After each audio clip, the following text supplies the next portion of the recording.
Hello. Travel of history channel में आपका स्वागत है। और आज जो हम आपसे चर्चा करेंगे वो भारत की एक ऐसी नदी है जो कि अब लुप्त हो चुकी है। उसका अस्तित्व बहुत पहले माना गया था, लेकिन आज के समय में वो भारत में अपने मूल अवस्था में नहीं है और विभिन्न पुस्तकों और नाम में उसका उल्लेख मिलता है। तो आज हमारी चर्चा भारत की एक महान नदी सरस्वती नदी पर आधारित है। सरस्वती नदी पौराणिक हिंदू ग्रंथों और ऋग्वेद में वर्णित मुख्य नदियों में से एक रही है। ऋग्वेद के नदी सूक्ति में सरस्वती का ही उल्लेख किया गया है। इमं में गंगे जमुने सरस्वती शतुद्र स्तोत्रम, अर्थात गंगा और जमुना के साथ सरस्वती नदी का नाम लिया गया है। सिंधु से भी ज्यादा महत्वपूर्ण नदी सरस्वती नदी को माना गया है। सरस्वती नदी का उद्गम बाला जिले के सीमावर्ती क्षेत्र शिरपुर की शिवालिक पहाड़ियों से माना जाता है और वहां से बहती हुई इसकी जलधारा पटियाला में बिनशन नामक स्थान पर बालू में लुप्त हो जाती है। सरस्वती नदी सरस यानी जिसमें जल हो और वती अर्थात जल वाली, तो इसका नामकरण विपुल जलराशि के कारण सरस्वती नदी कहा गया है। इसका अंत अप्रकट होने के कारण इसे अंतः सलिला कहा जाता है। जैसे कि अन्य नदियां किसी बंगाली खाड़ी में, अरब सागर में या किसी हिंद महासागर में जाकर के मिलती हैं, लेकिन सरस्वती नदी बीच में ही बालू में लुप्त हो जाती है, इसीलिए इसे अंतः सलिला कहा गया है। संभवतः ये माना गया है कि पृथ्वी की भूगर्भीय परिवर्तन के कारण ये नदी धीरे धीरे अपने अस्तित्व को खो देती है। वेद और पुराणों में सरस्वती का वर्णन नदी के रूप में नहीं, वाणी और विद्या की देवी के रूप में मिलता है। स्कंद पुराण और महाभारत में इसका जो जिक्र है बड़ी श्रद्धा से किया गया है और उसके अनुसार सरस्वती नदी हिमालय से निकलकर कुरुक्षेत्र, विराट और पुष्कर सिद्धपुर प्रभास क्षेत्र से होकर के गुजरात के कच्छ के रण के रास्ते जाकर अरब सागर में मिलती है। प्रयाग में गंगा और जमुना के साथ में सरस्वती का संगम माना गया है। कई भूविज्ञानिकों का कहना है कि हिमालय से लेकर अरब सागर तक यही एक नदी बहती थी और ये यमुना और सतलज नदी के बीच से होकर के गुजरती थी। ऋग्वेद में सरस्वती नदी को नदीतमा का नाम दिया गया है। उस सभ्यता में, ऋग्वेद की सभ्यता में सरस्वती ही उस समय भारत की सबसे बड़ी और मुख्य नदी रही है। तब गंगा नदी का वो अस्तित्व नहीं माना गया था। सरस्वती नदी हरियाणा, पंजाब और राजस्थान से होकर के बहती थी और कच्छ के रण तक जाकर के वो अरब सागर में गिरती थी। सरस्वती नदी के ही किनारे भारत का आज का जो रेगिस्तान का क्षेत्र है राजस्थान बसता था और समय के भूगर्भ परिवर्तन के कारण आज जो राजस्थान रेतीला स्थान है, एक समय सरस्वती नदी की दृष्टि के कारण, उसकी कृपा के कारण हरा भरा इलाका होता था। उस समय जमुना, सतलुज और घग्गर सरस्वती नदी की प्रमुख सहायक नदियां होती थी। बाद में सतलज और यमुना में भूगर्भीय हलचल के कारण वो अपना रास्ता बदल देते हैं और सरस्वती नदी से दूर होते चले जाते हैं। हिमालय की पहाड़ियों में प्राचीन काल से ही भूगर्भीय हलचल गतिविधियां चलती रही हैं और संभवतः इसी किसी हलचल के कारण सरस्वती नदी का प्राकृतिक मार्ग अवरुद्ध होता है और वो मार्ग बदल करके बहने लगती है। मार्ग बदलने से सरस्वती नदी को हिमालय पर्वत से जल नहीं मिलता है और अब यह वर्षा के जल पर आश्रित हो जाती है। धीरे धीरे राजस्थान क्षेत्र में मौसम गर्म होता जाता है और वर्षा का भी जल न मिलने के कारण सरस्वती नदी सूख करके विलुप्त हो जाती है। अगर हम भारत के कुछ लेखकों पर देखें तो के.एस. वाल्दिया की पुस्तक Saraswati the river that disappeared और बी.पी. राधाकृष्ण और एस.एस. मेहरा की पुस्तक वैदिक सरस्वती में कहा गया है कि मानसरोवर से निकलने वाली सरस्वती हिमालय को पार करते हुए हरियाणा और राजस्थान के रास्ते कच्छ पहुंचती थी। 1996 में इंडस सरस्वती सिविलाइजेशन नाम से एक पुस्तक प्रकाशित होती है। तो वैदिक सभ्यता के लेखक और उस समय के सुप्रसिद्ध पुरातत्वविद डॉक्टर स्वराज प्रकाश गुप्त ने पहली बार हड़प्पा सभ्यता को, जिसे कि सिंधु सभ्यता कहते हैं, उसे सिंध और सरस्वती सभ्यता का नाम दिया था। आर्यों को भारत का मूल निवासी भी उसी आधार पर सिद्ध किया गया था। सरस्वती एक विशाल नदी थी, पहाड़ को तोड़ती हुई निकलती थी और मैदान से होती हुई समुद्र में जाकर के विलीन होती थी। इसका वर्णन ऋग्वेद में बार बार आता है। ऋग्वेद के कई मंडलों में इसका वर्णन मिलता है। ऋग्वैदिक काल में इसमें हमेशा जल रहता था। सरस्वती आज की गंगा की तरह उस समय सबसे विशाल नदियों में से एक थी।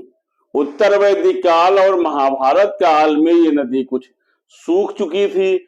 ऋषि यहां तक कहते हैं कि अब तो उसमें मछलियां भी जीवित नहीं रह सकती हैं।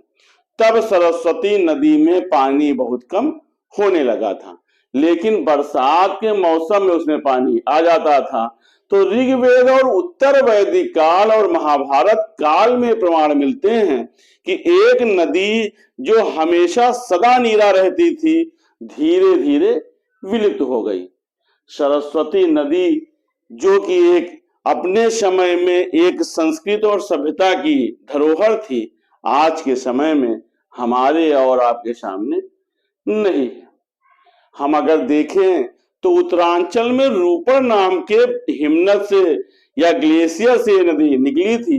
रूपर ग्लेशियर को अब सरस्वती ग्लेशियर कहा जाने लगा है। वैदिक और महाभारत कालीन जो वर्णन है उसके अनुसार नदी के किनारे ब्रह्मावर्त था, कुरुक्षेत्र था, लेकिन आज इन दोनों स्थानों पर हमें जलाशय दिखाई पड़ते हैं। अब प्रश्न ये उठता है कि जलाशय क्या है या जलाशय क्यों है? उन जलाशयों में पानी नहीं है। तो इस परिप्रेक्ष्य में अगर देखा जाए तो किसी नदी के सूखने की प्रक्रिया एक दिन में नहीं होती है। कोई ये एक दिन की घटना नहीं होती है। नदी को सूखने में भी सैकड़ों वर्ष लगते हैं। जब नदी सूखती है तो जहां जहां पानी गहरा होता है वहां तालाब और झील बनती जाती हैं। ये तालाब और झील अर्धचंद्राकार शक्ल में पाई जाती हैं। और आज हम देखें तो कुरुक्षेत्र में ब्रह्म सरोवर या पेहवा में इस प्रकार के अर्धचंद्राकार सरोवर देखने को मिलते हैं, लेकिन अब धीरे धीरे ये भी सूख रहे हैं, जो इस बात का प्रमाण है कि उस स्थान पर कभी कोई विशाल नदी बहती थी, लेकिन उसके सूखने के बाद ये गहरे स्थान विशाल झील के रूप में परिवर्तित हो गए। यदि वहां नदी ना बहती रही होती तो उसके स्थान पर इतनी बड़ी झीलें ना बनती। इन झीलों की स्थिति यही दर्शाती है कि किसी समय इस क्षेत्र में विशाल नदी का अस्तित्व रहा है।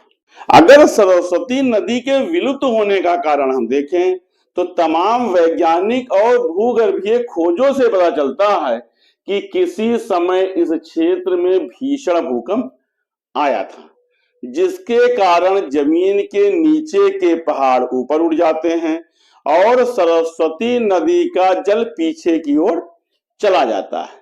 वैदिक काल में एक और नदी का जिक्र आता है और वो नदी थी दृशवती। ये सरस्वती की सहायक नदी मानी गई है और ये भी हरियाणा से होकर के ही बहती थी। कालांतर में जब भीषण भूकंप आए, हरियाणा और राजस्थान की धरती के नीचे पहाड़ ऊपर उठ गए और नदियों के बहाव की दिशा बदलने लगी। उसी समय द्रस्वती, जो सरस्वती की सहायक नदी थी, उत्तर और पूर्व की ओर बहने लगी। इस द्रस्वती नदी को ही आज के समय में यमुना नदी कहा जाता है और इसका इतिहास 4000 वर्ष पुराना है। यमुना पहले चंबल नदी की सहायक नदी रही है। बहुत बाद में ये इलाहाबाद में जाकर के गंगा में मिलती है। यही वो काल होता है जब सरस्वती का जल यमुना में मिल गया था। ऋग्वेद काल में सरस्वती समुद्र में गिरती थी। प्रयाग में सरस्वती नदी कभी नहीं पहुंची है। भूचाल आने के कारण जब जमीन ऊपर उठती है तो सरस्वती का पानी यमुना में गिर जाता है और इसीलिए यमुना में यमुना के साथ सरस्वती का जल भी प्रवाहित होने लगा है। सिर्फ इसीलिए प्रयाग में 3 नदियों का संगम, गंगा, यमुना और सरस्वती का संगम माना गया है, जबकि यथार्थ में वहां पर केवल 2 ही नदियां हैं, गंगा और यमुना। तीसरी नदी सरस्वती नदी का बहाव कभी भी इलाहाबाद तक नहीं रहा है। राजस्थान और गुजरात में सरस्वती नदी के जो कुछ चिन्ह हैं वो आज भी दिखाई पड़ते हैं, जैसे कि कुरुक्षेत्र का जो सन्निहित ताल है और राजस्थान का जो प्रसिद्ध ताल पुष्कर सरोवर है वो सरस्वती नदी के छोड़े हुए ही सरोवर हैं। ये नदी कई स्थानों पर लुप्त हुई है। हॉपकिंस जो कि एक इतिहासकार हैं, उनका मत है कि ऋग्वेद का अधिकांश भाग सरस्वती के तटवर्ती प्रदेशों में अंबाला आदि के क्षेत्र में रचित हुआ है। यही कारण है कि सरस्वती नदी वैदिक काल में सबसे पवित्र नदी मानी जाती थी।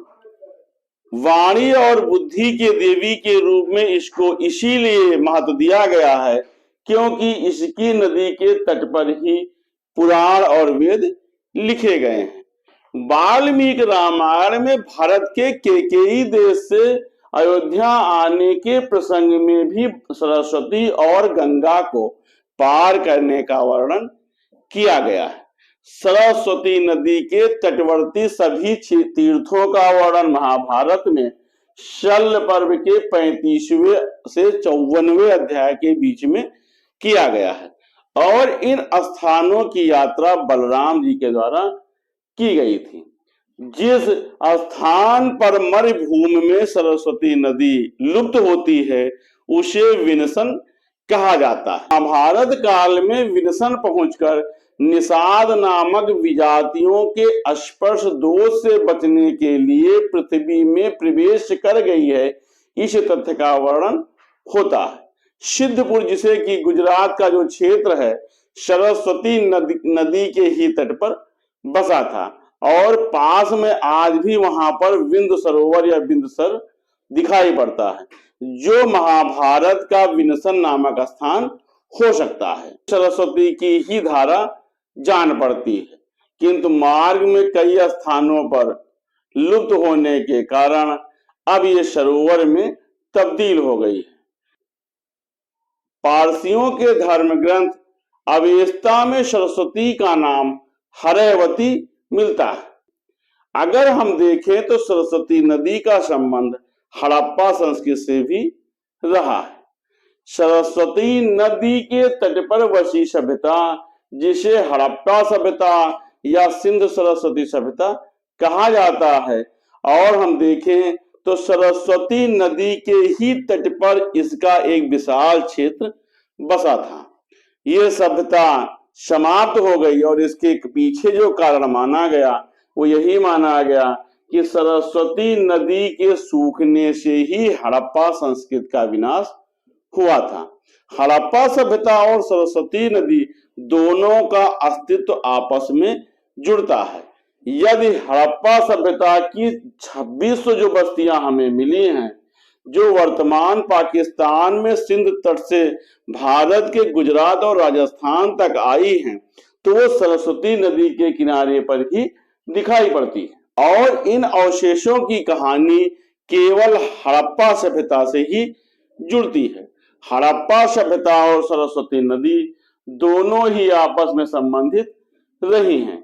वर्तमान पाकिस्तान में सिंध तट पर मात्र 265 बस्तियां पाई गई हैं, जबकि 2600 में से बाकी जितनी बस्तियां हैं वो सभी सरस्वती नदी के तट पर ही पाई गई थी। इसलिए सिंध सभ्यता की अपेक्षा हड़प्पा सभ्यता को सरस्वती सभ्यता कहना ज्यादा उचित होगा। आज भी हमारे सामने जमीनी सच्चाई उभर करके आ रही है और अभी तक की हड़प्पा सभ्यता को सिर्फ सिंध सभ्यता का नाम ही दिया जाता था, लेकिन आज के शोधों से यह सिद्ध हो गया है कि सरस्वती का इस सभ्यता में एक बड़ा योगदान रहा है। पुस्तक atlas of the Indus Saraswati civilisation में एक व्यापक शोध कार्य हुआ है और जिससे इस बात की पुष्टि हुई है कि सरस्वती नदी के किनारे हजारों किलोमीटर तक एक प्राचीन सभ्यता निवास करती थी और वो सभ्यता भारत के और पाकिस्तान के संयुक्त क्षेत्र में हड़प्पा और मोहनजोदड़ो की ही सभ्यता मानी गई है।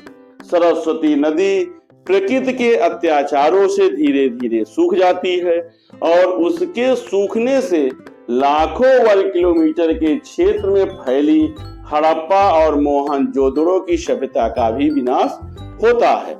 इस आधार पर हम इस बात की संकल्पना करते हैं कि भारत में सरस्वती नदी का अस्तित्व काफी समय तक रहा है, लेकिन प्राकृतिक परिवर्तनों और भौगोलिक परिवर्तनों के कारण ये नदी आज अस्तित्व में नहीं है और इस जमीन से धीरे धीरे वो लुप्त हो चुकी है।